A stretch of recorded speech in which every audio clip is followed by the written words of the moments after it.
Hey everybody, welcome back to the warbossfitz channel. I am your narrator, warbossfitz. And today, because of some requests, I am going to show the full process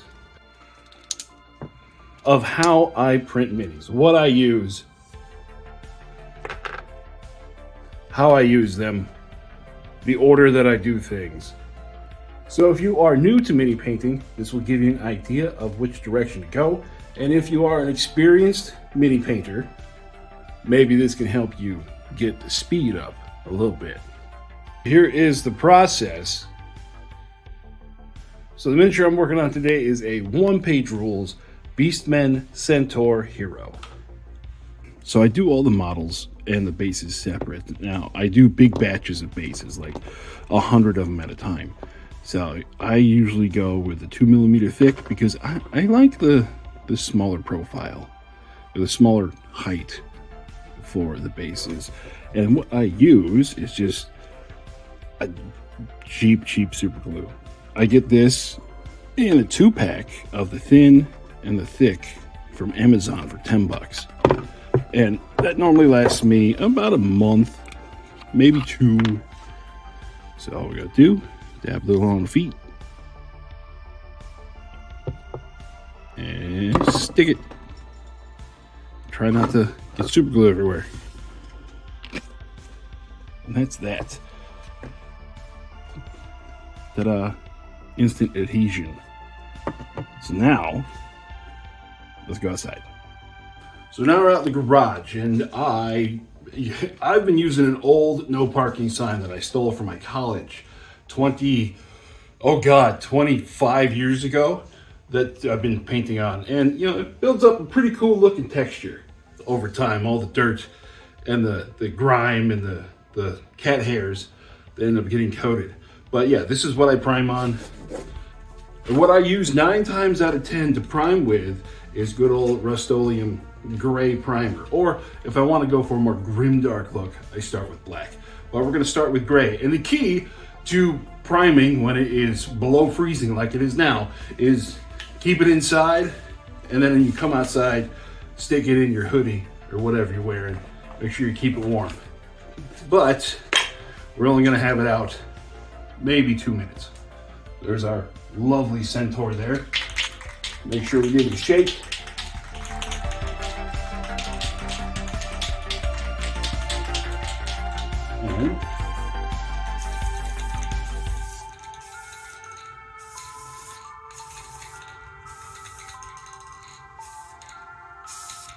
There we go. Now that we're all primed up, we want to take it inside immediately because where it's below freezing, if it freezes, it'll never cure and your model will just be sticky. So, back inside. Now we've got our primed model back inside. This is one of the hardest steps for me. Don't touch it. Give that primer some time to cure and to really harden up on the surface. Give this guy about an hour for all of the primer to really get stuck in. Okay, it's been about 2 hours and now we have a wonderfully hard primer in there. A couple little supports. Usually I always find the littlest ones when I'm at this step. And we'll just pick them out of there. Now, next step, we are going to hit this with our white dry brushing. And I've been asked why I don't start with black. And the reason why I go gray is because this allows me to go up and down to control the different variables with it. And going up, we're going to be using our white paint, and then going down is where we're going to be using our washes later. Now, white paint, you could use any of the white hobby paints, but as you could tell, I've had this quite a while. This is just white apple barrel paint that I keep buying bottles and filling it back up. And now it is time for the dry brushing. For the dry brushing, you know, here, I'll go over this, how I do my dry brush. You take yourself a paper towel, and I use makeup brushes. As you can tell, this one here, it's been a loyal soldier. So you take this, take a little bit, and you rub it out on the paper towel. Some people say this gets rid of all the moisture. Yeah, that's kind of the point. Keep going until you can barely see it getting picked up. And then you just slowly work it in. And we're going to let the dry brush, instead of using this to highlight just the up and down variables for like a zenithal coating, we're going to make sure that we hit everything, because everything's going to have color, right?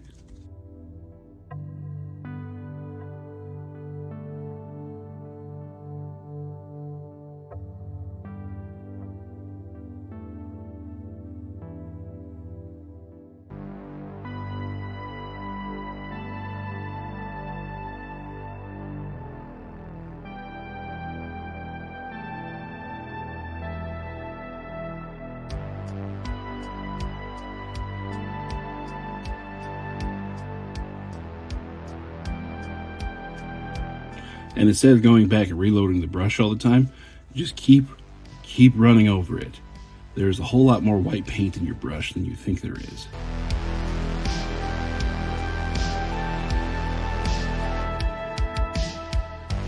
There we go. So that is now dry brushed sufficiently. If you wanted to do a brighter, you just be able to dry brush again. But this one, this is where we want it to be. Well, hold on. Even me, I missed that part back there.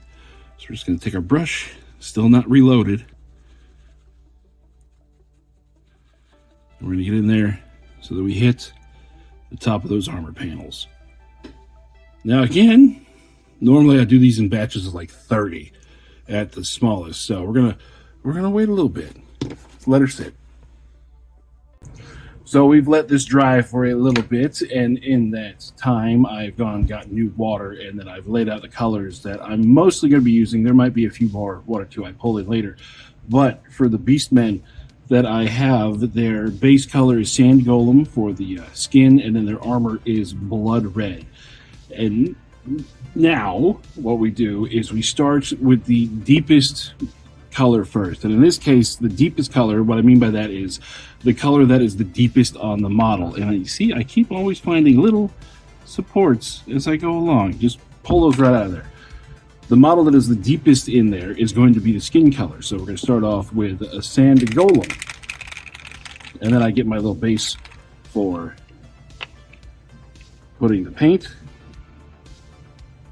Ooh, there's not much of this left. Yeah, that'll be enough.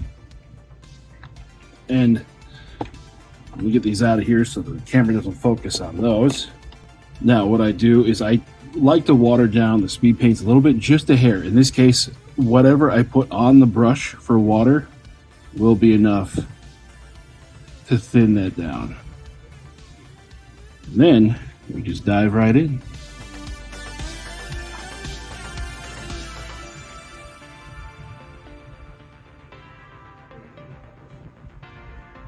And the reason I thin down the speed paints is this very much reduces the pooling as long as I keep it moving. Some pooling is good in the recesses, but I don't want to have pooling on like large flat surfaces like that.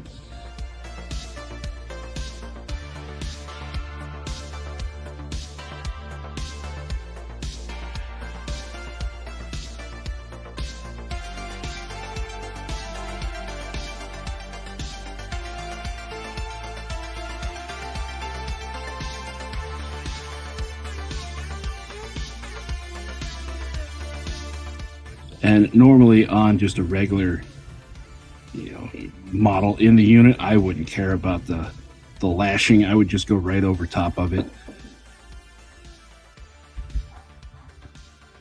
But this is a hero, so we're going to give it a little extra love. And there, I felt like it was getting a little bit thick, so just load the brush up with some water and go back to the palette.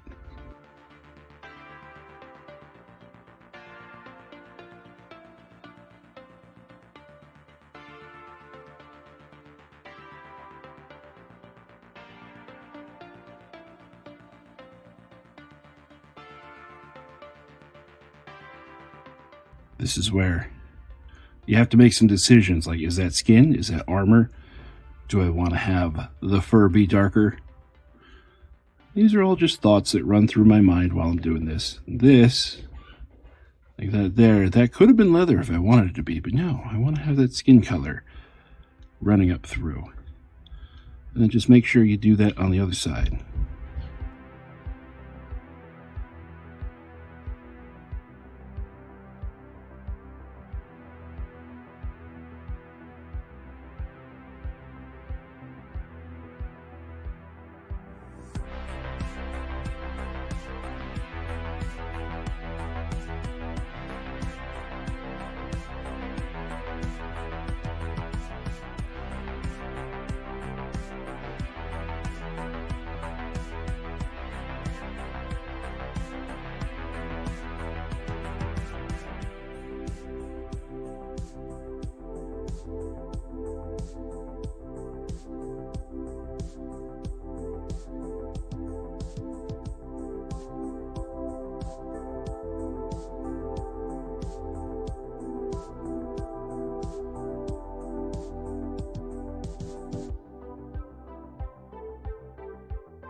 Just checking that whole face up there. I think that whole face is metallic, but we do have some of his chest poking out up here.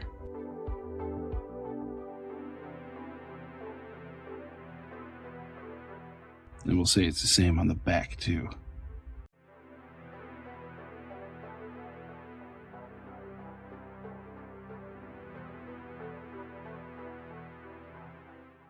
And this is the point where you want to try to stay in between the lines, but if you run over top of it, like I ran over the top of that armor a little bit, it's not the end of the world. This is just our first color. We got lots more to go. So that is the skin. Another thing I like to say is that no one's going to pick up your model and look at it from underneath. You're not in a painting competition. You just want to get models on the board. So you don't need to hit all these spots, but where I'm on YouTube, I'm sure someone made a comment if I didn't. So there we go. There is the skin. All right, that's still not 100% dry, but it's okay. We can keep moving on. The next layer up is going to be the leathers. The strapping here, the strapping on his arms. So for that, no better substitute than hardened leather. Once again, just a little boop. If I was painting more, I did 2 boops. If I was painting more of them, like 20, 30 in a row, I would fill this whole thing up. And then just enough water, all the water that the brush holds. And we go right back in. Same brush, by the way, same size. And in this situation, I do see that there is a leather strap running through there, so we're just going to hit it with this. There we go.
All right, so that's all the leather we have on the body. Now we start looking for leather on the weapon, and we're going to say that these are ropes. So we're going to do those different color.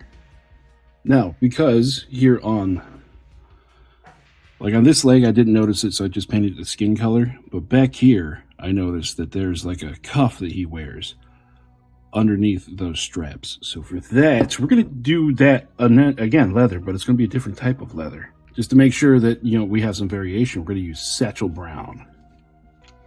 It's always good to use multiple different leather colors. Like in this case, well, 9 times out of 10, I use hardened leather and satchel brown just to differentiate between the two. And I just like the way that turns out. So he has a cuff, runs all the way around.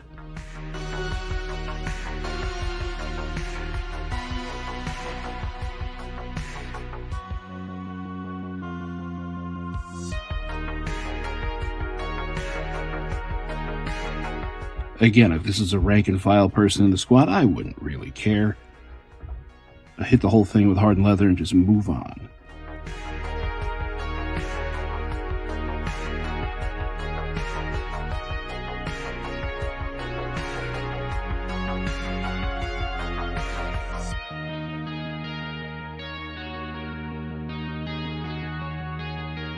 He also has them up here on his wrists.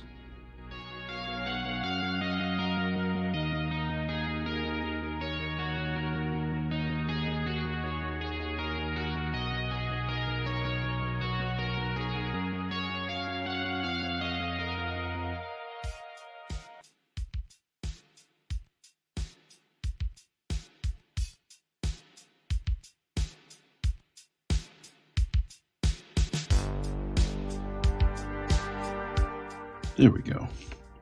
We got a little bit of different leather look, just to break things up a bit.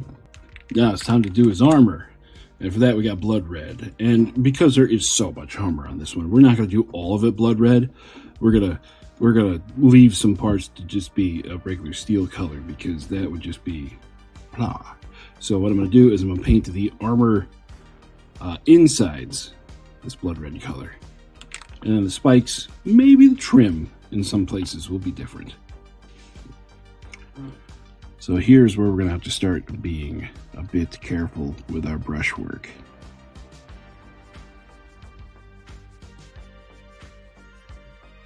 We can definitely go over the spikes, these little ones, because when we put our metallics on in a bit, it'll go right over it.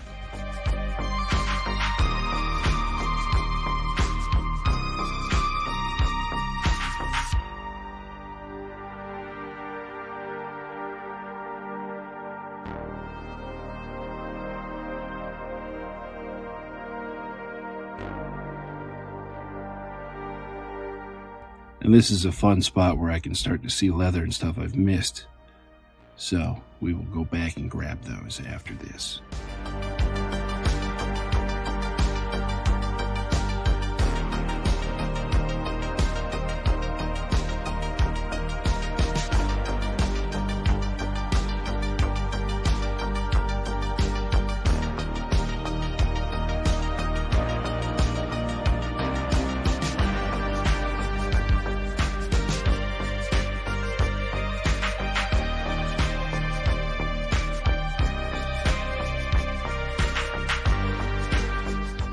Another thing that I find myself doing, if you saw that right there, is take your hand and you can put a finger on the model to help steady yourself.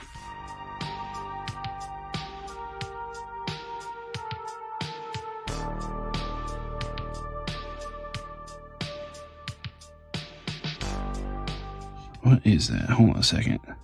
Is that yeah, that's another support hanging out back there. Come here, you. There we go.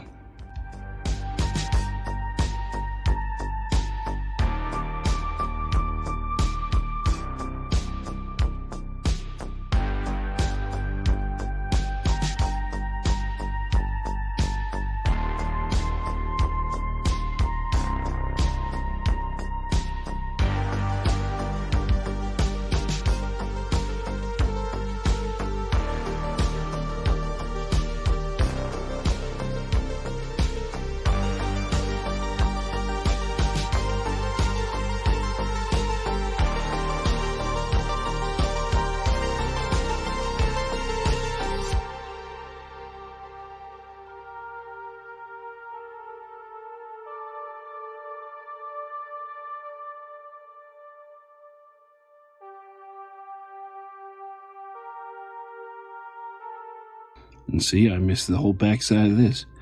This is all part of the batch painting process. Is you'll see stuff that you missed. I promise you missed it on other models as well, or just parts of it that you'll miss and you'll go back over again later. So keep your paints handy. You're probably gonna need them 1 or 2 times.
See, skin patch.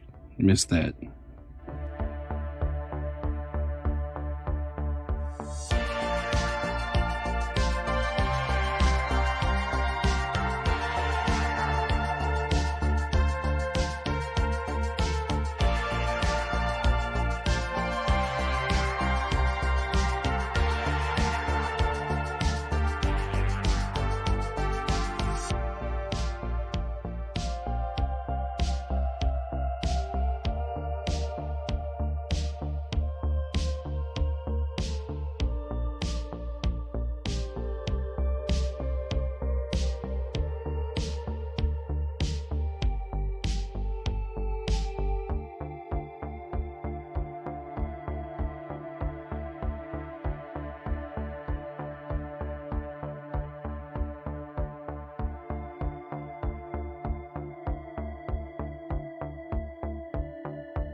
Okay, so there's all the red that we're going to do on it. We're going to do a bunch of other metallics laying around, but now let's go back and hit the stuff we missed before. Like, look at all this skin on the bottom there.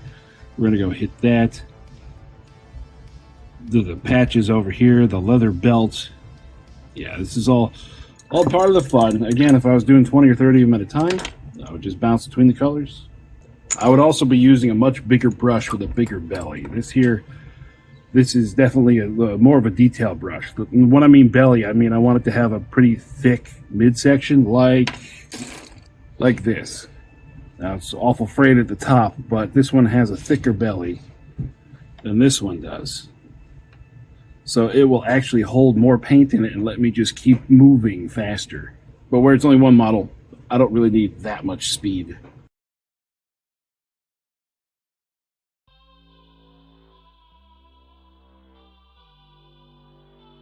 So I'm going to go back in and hit this leather.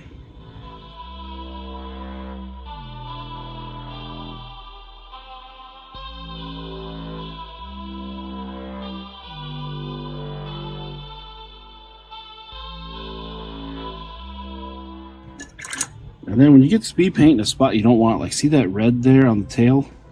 You just take your brush with some water, and if you get it before it has dried, you can kind of just tease the color out of there.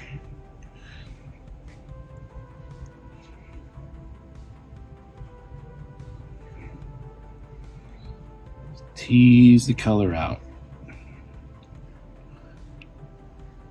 Now you can see the very edges of it in the back there where it did start drying.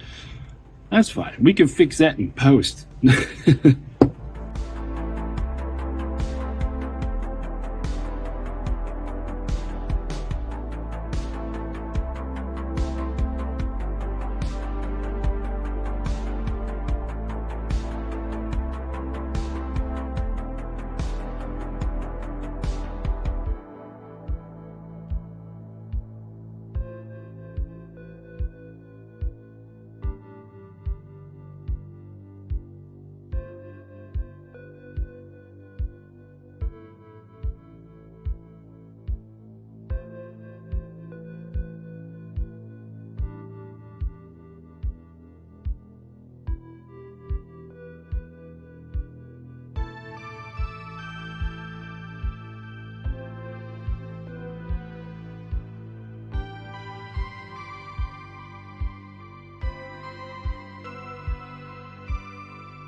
Now, for our metallics, instead of starting with the polished silver, we're going to start with broadsword silver for the metallics. Okay. Now, the red is still wet, so we're going to try to avoid the red. Well, I say that as I'm going to go directly into over the red here.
All right.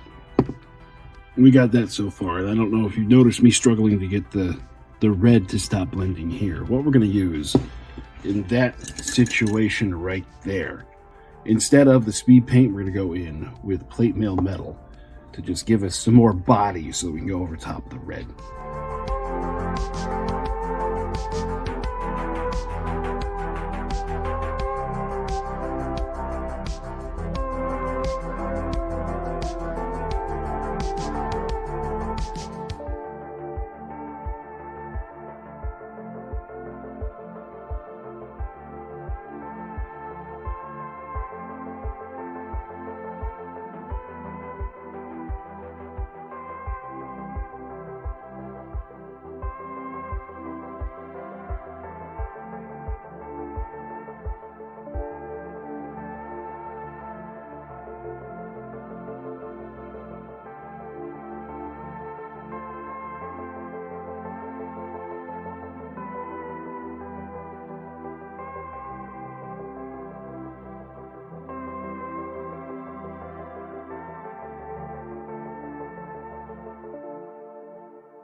Okay, now we have our various wood parts, and for that we are going to be using dark wood.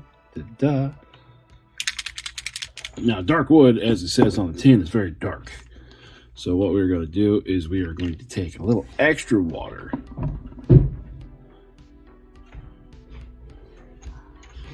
2 brush loads. And then go in.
Alright, all the wood is done.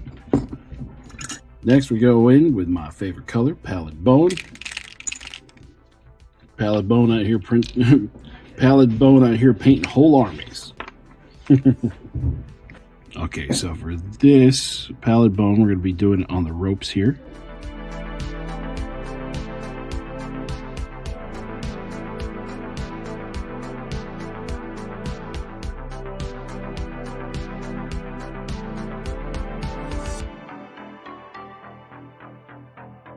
And then, of course, skulls.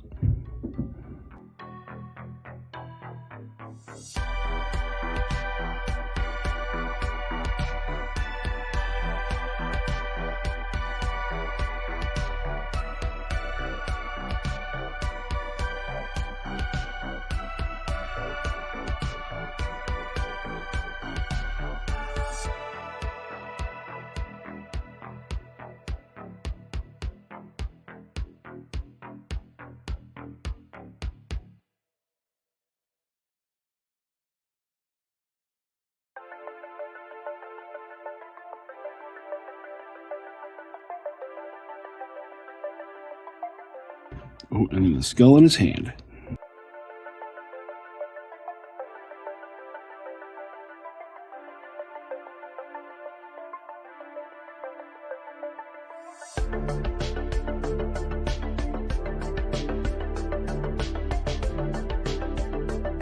Alright, now for these horns up here on these guys, I want to make those a little darker.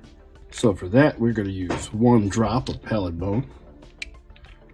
And then a touch of dark wood, and then we're going to mix them together.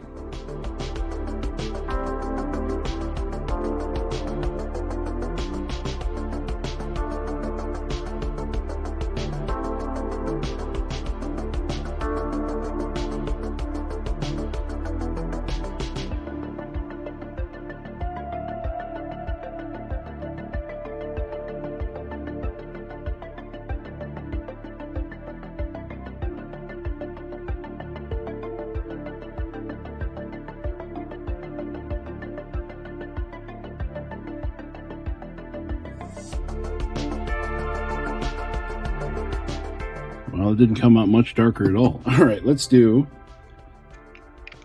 a little bit more dark wood.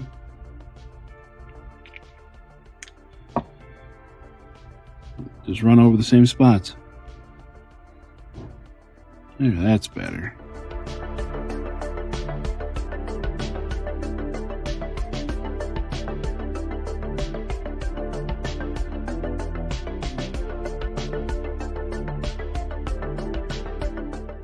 Alright, so we're almost done with the color. We just got one more thing I want to do to this guy.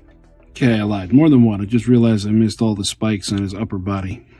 Okay, last thing I want to do to this guy is I'm going to paint his horns glittering loot. Because I think it'd look cool, and so that I can, at a glance on the battlefield, tell that he is the hero.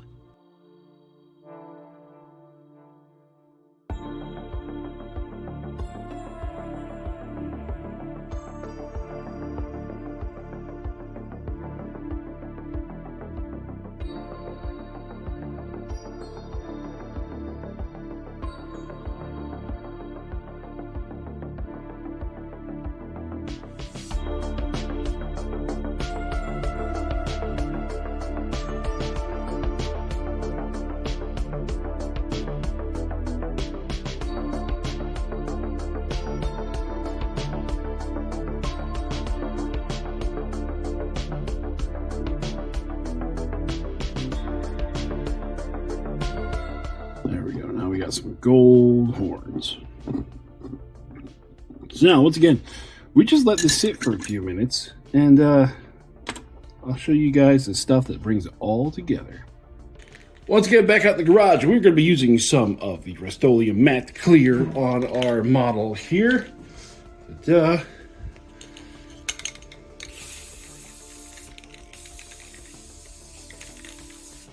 right. After the matte coat, this is what we have, and the next step is going to be an oil wash.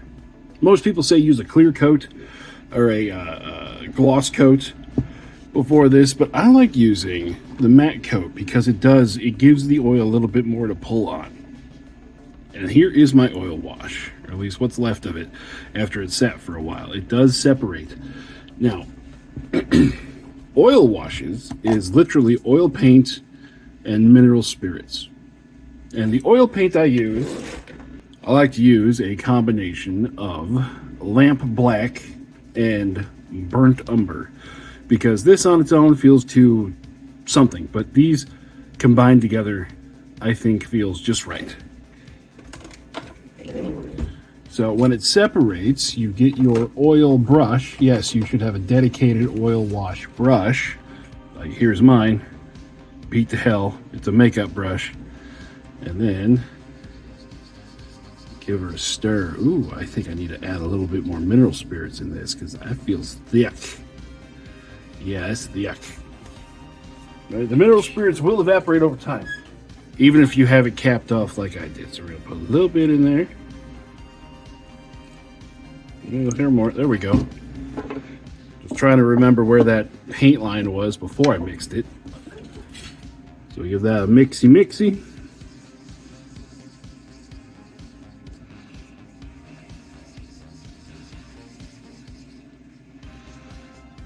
There we go. Going up the sides and running down like that. That's what we're looking for. Might be a hair too thin at this point, but that's fine. That's fine. And the reason you want to put the clear coat over top of it is this will just eat those speed paints away. It'll all just wash right off the model. So now we just take our oil and bloop.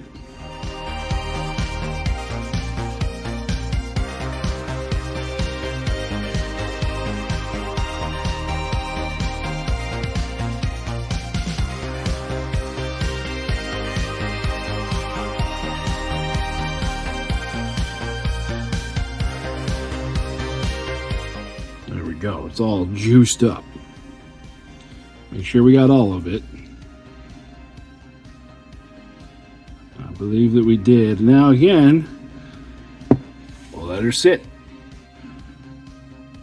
All right, so I'm going to be kicked out of the basement in a few minutes because weekend washing time. But this is pretty much what it's going to look like when it's dry, minus the shine. So that is going to be how I paint all of my models rather quickly. I know we just did one here, but if you do this process over multiple models, you get nothing but faster at it. So if you like this kind of stuff, remember to like and subscribe. Check out the channel sponsors we have down below. We got PrintedStarships.com and Corvus Terrain. All the stuff they have, you can paint just like this. Check out our merch shop if you want to get a warbossfitz hoodie or t-shirt. And Patreon if you want to get some behind-the-scenes look at some stuff going on around here. And I hope you guys are having fun playing OPR wherever you are. I'll talk with you later. Bye-bye.